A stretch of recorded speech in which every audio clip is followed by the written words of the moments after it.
संपत्ति विपत्ति पटल माया धन, तामे मगन होत न तेरो जन। प्रेम की जेवरे बांधियो तेरो जन, कहे रविदास छुटी बो कवन गुण।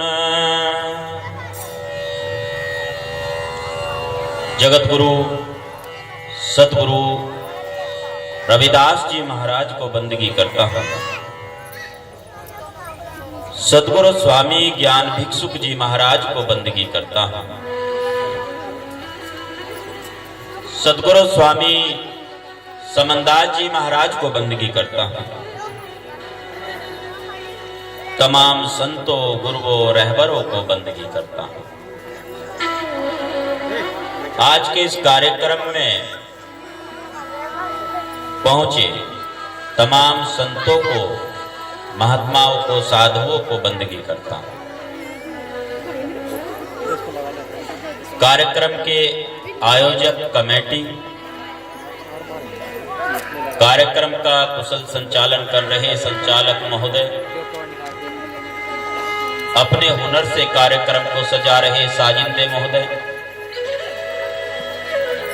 प्रत्येक वक्ता की आवाज को आप तक पहुंचा रहे साउंड ऑपरेटर महोदय, कार्यक्रम का दूर दराज तक प्रसारण करने के लिए तैयार मीडिया बंधु, एक बहन भी है बबीता जी, दिल्ली से आई हैं। कार्यक्रम में मौजूद मातृशक्ति मेरी बहनें, माताएं, पिता तुल्य बुजुर्गों, युवा साथियों और बच्चों, आप सभी को भी अभिवादन करता हूं। मेरा अभिवादन स्वीकार कीजिए। सतनाम जी। भाई जगपाल जी का सूचना पहुंची थी मेरे पास आज के इस कार्यक्रम के लिए, और दिन में जो दिनचर्या रही वो बहुत व्यस्त रही। अभी भी शामली में दीनदयाल जी के आवास पर कार्यक्रम चल रहा है। पहले छुटमलपुर में मेरा कार्यक्रम था, फिर वहां से शामली पहुंचे। दीनदयाल जी से मिलकर मैंने कहा भाई आज के लिए तो आप मुझे थोड़ी सी छूट दे दो, क्योंकि पड़ोस का मामला है। जगपाल जी ने यही कहा था। पिछले वर्ष भी यहां आने का मौका मुझे मिला, और ये जगह, ये मेरी मातृभूमि है। यहां से थोड़ी दूरी पर ही पैदल आना जाना हो जाता है। नंगली महासिंह गांव है, और ये गांव अंती है, ज्यादा दूरी नहीं है। मातृभूमि का बड़ा महत्व होता है। जगपाल जी ने कहा जी गांव के आसपास का कार्यक्रम है, कभी कभार तो ऐसे आना होना ही चाहिए। तो मुझे भी बहुत अच्छा लग रहा है आपके बीच आकर के, आप सबसे मिलकर, और उम्मीद है जिस तरह से हमारे महात्माओं ने यहाँ पर मोर्चा संभाल रखा है। इधर भी महाराज मिंटू दास जी विराजमान हैं, और ये महाराज जी आचार्य जी हैं हमारे, नीरज दास जी, पिमोड़े वाले महात्मा जी हमारे नेपाल दास जी, और हमारे जो है लाख वाले महात्मा जी हैं रामवीर दास जी, हमारे भूखेड़ी वाले धर्मदास जी महाराज है, महेंद्र दास जी महाराज, एक और महात्मा जी बैठे हैं, एक मिंटो दास जी और है। दोनों मिनटों ने तो पूरा कब्जा कर रखा है मुजफ्फरनगर पे, और भूखेड़ी वाले महात्मा जी है। तो बहुत अच्छी बात है कि इन महात्माओं ने प्रचार का, जो संगत को जोड़ने का, संभालने का कारभार संभाल रखा। बहुत बहुत धन्यवाद करता हूं मैं इनको। कई वर्षों में आपने एक चीज नोट की होगी कि साधु बनने बहुत कम हो गए। अब से 25-26 साल पहले जब मुझे साधु बनाया गया था, मुझे जब दीक्षित किया गया था, तो मैंने 11 घर भिक्षा की थी झोली बना करके। अब तो चलो और बदलाव हो रहा है, और ये जो स्वामी समनदास जी महाराज का मिशन है ना, गुरु जी का मिशन है, इसमें तो बहुत अलग ही मामला है। यहाँ तो गुरुजी शुरू से नहीं, यहाँ तो ऊपर बैठा के करते हैं काम के लिए। तू साधु बन गया, चल कपड़े पहन और तू साधु बन गया, ऐसे करते थे गुरुजी।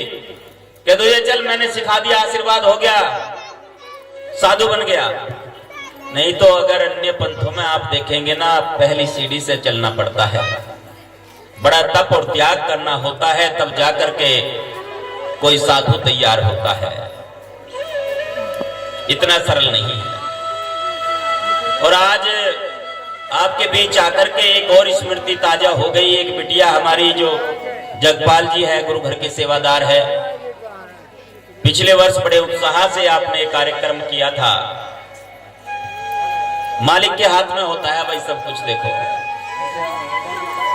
जितना समय था उस बिटिया ने यहाँ पे पूरा किया, मालिक ने अपने चरणों में बुला लिया उसको।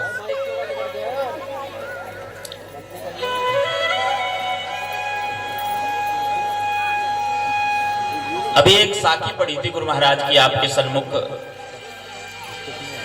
जीवन जोत कैसे जगी कैसे होए अंत, रविदास मनुष्य ना जान सके जानत है भगवंत।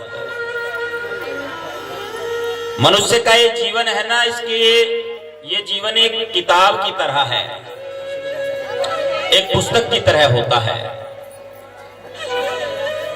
इस पुस्तक के में बहुत सारे अध्याय हैं। सभी अध्यायों को लिखने वाला ये खुद है, अपने आप लिखता है। बस 2 अध्याय ऐसे हैं जो इसके बस में नहीं है, जिनको ये नहीं लिख सकता, इसके हाथ में नहीं है। एक अध्याय है जन्म का। जन्म इसके हाथ में नहीं है कि जन्म कहां पर होगा, इस जीव के हाथ नहीं है। किस गांव में होगा, गांव में होगा या शहर में होगा, कहां पर जन्म होगा ये इसके हाथ में नहीं है, इसके बस की बात नहीं है। किस राज्य में जन्म होगा, किस देश में जन्म होगा, इसके बस की बात नहीं है, इसके हाथ में नहीं है। किस जाति में किस धर्म में जन्म होगा ये इसके हाथ में नहीं है, इसके बस की बात नहीं है। और अमीर घर में होगा या गरीब घर में इसका जन्म होगा ये इसके खुद के हाथ में नहीं है। अगर ऐसा होता तो सभी लोग अपने लिए बढ़िया बढ़िया घर चुनते, बढ़िया बढ़िया जगह चुनते कि मुझे वहां पर जन्म लेना है।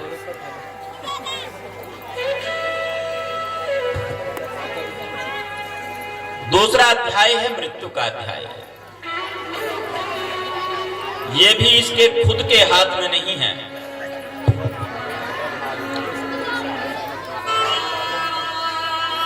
मृत्यु का जो समय है, कितने श्वास इसको पूरे करने हैं, यहां पर कितना समय बिताना है, ये भी इसके खुद के हाथ में नहीं है। गुरु प्यारी साध संगत जी, भाई जगपाल जी के साथ है पूरा समाज, साधुओं का आशीर्वाद है। अगर बहुत समय से गुरु घर से जुड़ा हुआ है और उस बिटिया के लिए भी जैसे ही मुझे पता चला, मैंने अरदास की गुरु महाराज से, मालिक कृपा करे उसे अपने चरणों में स्थान दे। जीवन की सच्चाई है एक, महापुरुष फरमाते हैं, आया है सो जाएगा राजा रंग फकीर, एक सिंहासन चढ़ चला एक बंधा चला जंजीर। जो भी यहां संसार में आया है उसे जाना तो अवश्य है, कोई भी हो, चाहे राजा हो या गरीब व्यक्ति हो या साधु, जाना तो अवश्य है। एक सिंहासन चढ़ चला एक बंधा चला जंजीर, पर जाने का सबका अपना अपना अलग अलग भाव है कि एक तो तड़पते हुए जा रहा है और एक सिंहासन पर चढ़ करके जा रहा है, अलग अलग भाव है। ये मृत्यु का रोग ऐसा ही है। डरते हैं ना सभी इससे। थोड़ी देर के लिए चर्चा चलती है, जब कोई किसी की मृत्यु हो जाती है ना, थोड़ी देर तो सब ज्ञान की वर्षा करने लगते हैं।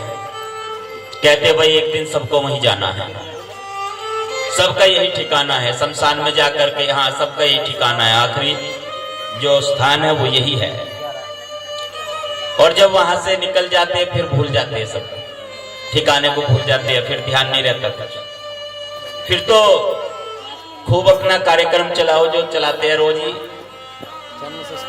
जिसको जो कुछ खान पान करना है वो करें, जिसने झूठ बोलना है झूठ बोल ले, जिसने दूसरों के साथ छल कपट करना है वो करे, पूरा चलाते फिर काम, फिर कुछ नहीं छोड़ते। थोड़ी देर के लिए ज्ञान रहता है वो,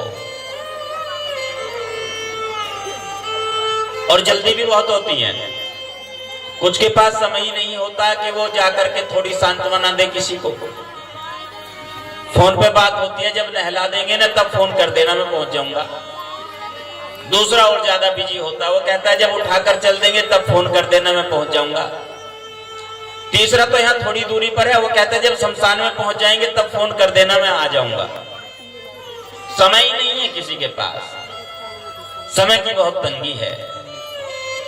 और जब खुद का नंबर आता है फिर पता चलता है कि इसके पीछे कितने लोग थे। क्यों?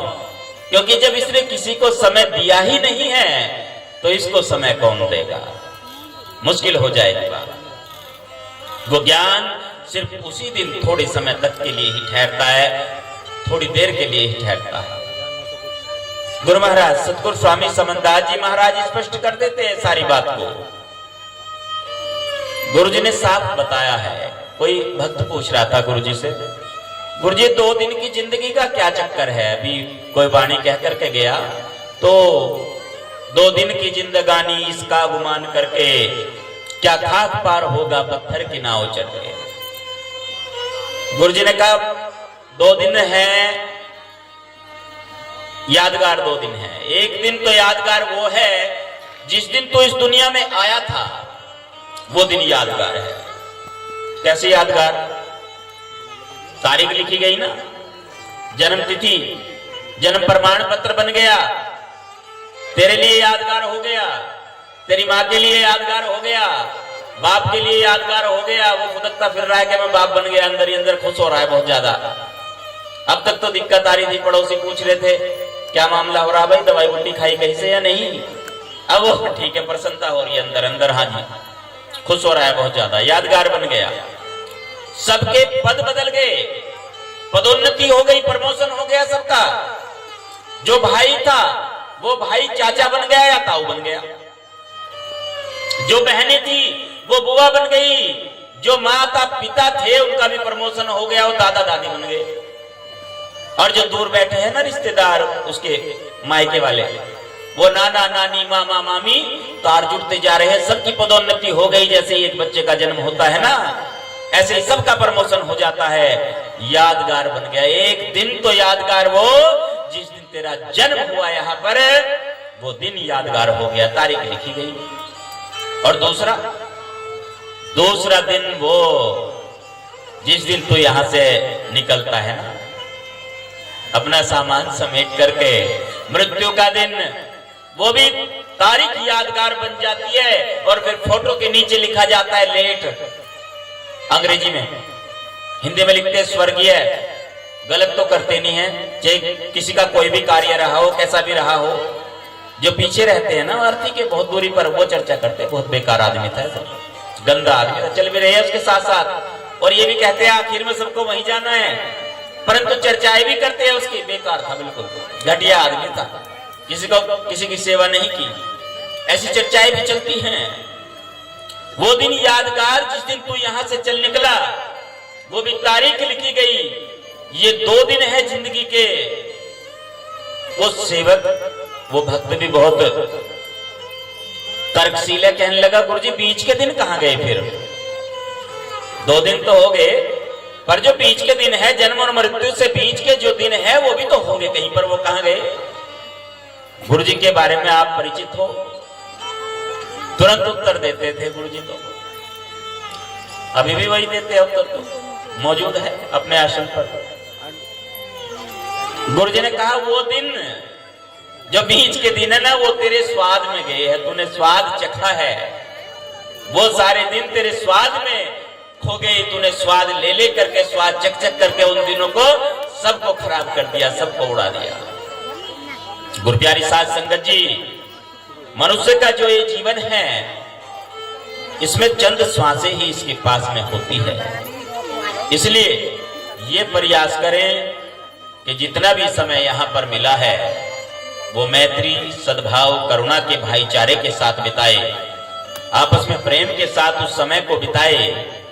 और जो गुरु महाराज का 3 नियम है ना, सबसे पहला है सेवा। भाई सेवा तन से, मन से, धन से, अन्न से सेवा करें, गुरु के नाम से जुड़े और नाम की कमाई करें, सिमरण करें और सत्संग करें। सत्संग हफ्ते में नहीं तो 15 दिन में, नहीं तो 1 महीने में, और अगर 1 महीने में समय नहीं मिल रहा तो 2 महीने में, 3 महीने से ज्यादा नहीं होने चाहिए। कहीं ना कहीं जो आपके नजदीकी आश्रम है या किसी गांव में कार्यक्रम हो रहा है उसमें सत्संग में जरूर शामिल हो। गुरु महाराज ने स्पष्ट किया है, भाई सबसे पहले मांस, मदिरा, अंडा इनको मारो डंडा, कि सारे नशे को छोड़ दो। एक भक्त आया गुरु जी के पास, कहने लगा जी छोड़ दी, बोतल फोड़ दी, बिल्कुल खत्म कर दिया काम। गुरु जी ने कहा फिर वो तो कर रहा तू। गुरु जी तो जानते हैं सारा मामला, वो तो कर रहा है, वो फ्री का सौदा है, नाली के किनारे खड़ा हुआ मिल गया, गोल की पटरी पे मिल गया, पेड़ को उखाड़ा, छाया में बैठ करके थोड़ा सा रगड़ा दिया और अपना तैयारी, अपने आप भी करो कार्य को और जो बच रही वो बेच लो। गुरुजी ने स्पष्ट किया, शराब ही नहीं जितने भी नशे हैं सारे छोड़ने होंगे, कच्चा और पक्का जितना भी नशा है सब छोड़ना होगा।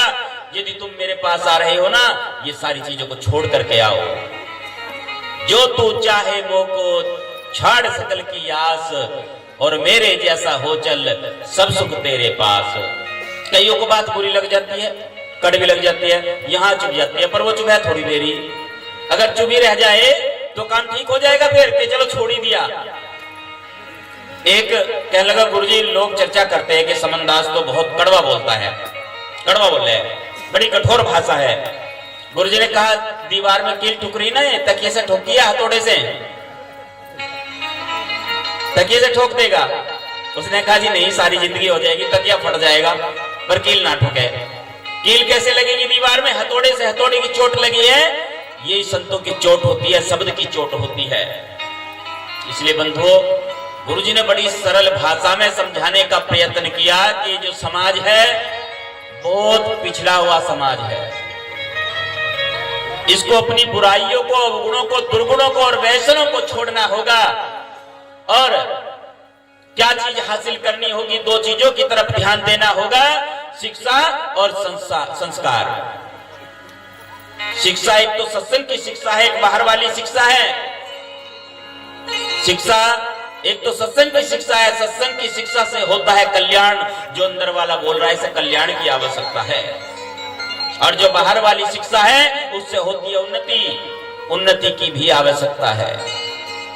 चलते चलते 1 मिनट में अपनी बात पूरी करूंगा 2 उदाहरण देकर के। 1761 सन 1761 में एक लड़ाई हुई थी, पानीपत की तीसरी लड़ाई। और पानीपत की तीसरी लड़ाई में अहमद शाह अब्दाली और वो उसके बीच हुई थी, मराठा के बीच। मराठे हार गए। बुरी तरह हारने के बाद उन्होंने क्या किया, घर परिवार अपना, चलो कोई बात नहीं, जमीन जायदाद नहीं थी, वो पानीपत के आसपास ही उन्होंने अपना डेरा जमाया, वहीं पर रहने लगे। आज उनके पास बड़ी संपत्ति है, बहुत अच्छे कारोबार है और अच्छे से अपना जीवन यापन कर रहे हैं। जो लोग यहाँ के मूल निवासी बताते हैं कि हम तो यहाँ के मूल निवासी है, यहीं के रहने वाले हैं, आप लोगों के पास क्या है? दूसरा उदाहरण, 1947 ईस्वी को भारत आजाद हुआ और 2 भागों में बट गया। एक हिस्सा भारत, दूसरा हिस्सा पाकिस्तान। कुछ शरणार्थी भारत आए, उनके पास बर्तन नहीं थे, उनके पास कपड़े नहीं थे, उनके पास जमीन नहीं थी, रोजी रोटी नहीं थी, रोजगार नहीं था। वर्ष 1947 में सब लोग बराबर हो गए, वो भी बराबर और हम और आप भी बराबर थे। जो ये कहते कि हम गरीब हैं, क्या उस समय हम उनसे भी गरीब थे? चाहे हमारे पास झोपड़ा था पर अपना था उस समय, उनके पास तो वो भी अपना नहीं था, वो सरकारी टेंट में जीवन यापन कर रहे थे। आज उन लोगों को देखना, उन्होंने व्यापार में झंडे गाड़ रखे हैं और वो आज पूंजीपति और धनाढ्य लोग हैं। जो हम खुद को यहाँ का मूल निवासी बताते हैं, हमारी स्थिति क्या है, क्या हालत है? इसका मतलब साफ है कि हमने अपने गुरु और संतों के बताए मार्ग पे हम अच्छे तरीके से नहीं चल पाए, उसका पालन नहीं किया हमने ठीक से। इसलिए सारी संगत से एक विनती है मेरी, भाई ये हमारी जन्मभूमि तो है ही, परंतु गुरु महाराज का यहाँ पे बहुत समय से आना जाना रहा है। एक संदेश के साथ मैं वाणी को विराम देने जा रहा हूं। सबसे पहले जरूरी है पढ़ाई। गुरुजी कहते हैं अपने बच्चों को पढ़ाओ, लिखाओ, विद्वान बनाओ, इसी से तुम्हारी मुक्ति होगी। अगर मुक्ति का मार्ग खोलना है तो शिक्षा ही तुम्हारी मुक्ति का मार्ग खोलेगी। ये बहुत ज्यादा जरूरी है। रोजगार परक शिक्षा भी होनी चाहिए, बच्चों को आत्मरक्षा की शिक्षा भी होनी चाहिए। जगाधरी हरियाणा में हमारे पास बेटियां भी ऐसी हैं। अभी एक बेटी वो स्टेट चैंपियन बनकर के आई है मार्शल आर्ट में। 2 लड़कों के दांत तोड़ दिए उसने, इतनी प्रतिभा उसके अंदर। Martial art, judo, karate. Coach ने कहा भाई ऐसा भाई के हाथ में राखी बनती है ना कि भैया मेरे राखी के बंधन को निभाना और भीड़ पड़े तो बचाने आना। अब यही अपने भाई को बचाएगी यदि उसको दिक्कत होगी ना, कभी कोई परेशानी हुई। क्यों? ये सारे प्रशिक्षण की बात है। इतना हौसला होना चाहिए समाज में। हर तरह की चहुमुखी शिक्षा की व्यवस्था गुरु महाराज कर रहे हैं। गुरु प्यारी साथ संगत जी, चलते चलते एक निमंत्रण लेकर के आया हूं आपके लिए। भाई जगपाल जी और पूरी टीम को बहुत बहुत साधुवाद है, बहुत बहुत धन्यवाद है और बहुत बहुत आपका आभार है। आपके माध्यम से भाई जो भी आयोजक गण, जो भी बंधु आपके साथ में लगे हुए हैं, उन्होंने बहुत सुंदर व्यवस्था की है और आपके माध्यम से फिर से यहाँ आने का मौका मिला। एक निमंत्रण है आप सबके लिए।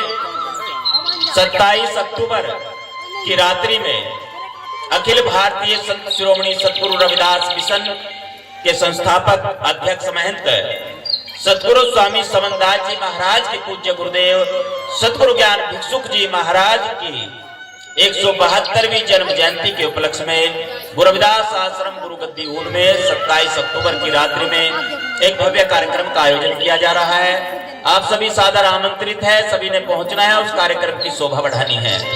पिछले वर्ष कार्यक्रम बहुत भव्य रहा, आपकी मौजूदगी से इस बार और भी भव्य हो जाएगा। मैं उम्मीद करता हूं आप जरूर पहुंचेंगे। एक बार हाथ उठा करके आप निमंत्रण को स्वीकार कीजिए। भाई जो जो आएंगे हाथ उठा लीजिए एक बार, और जो नहीं आएंगे वो भी उठा लो, कोई बात नहीं है।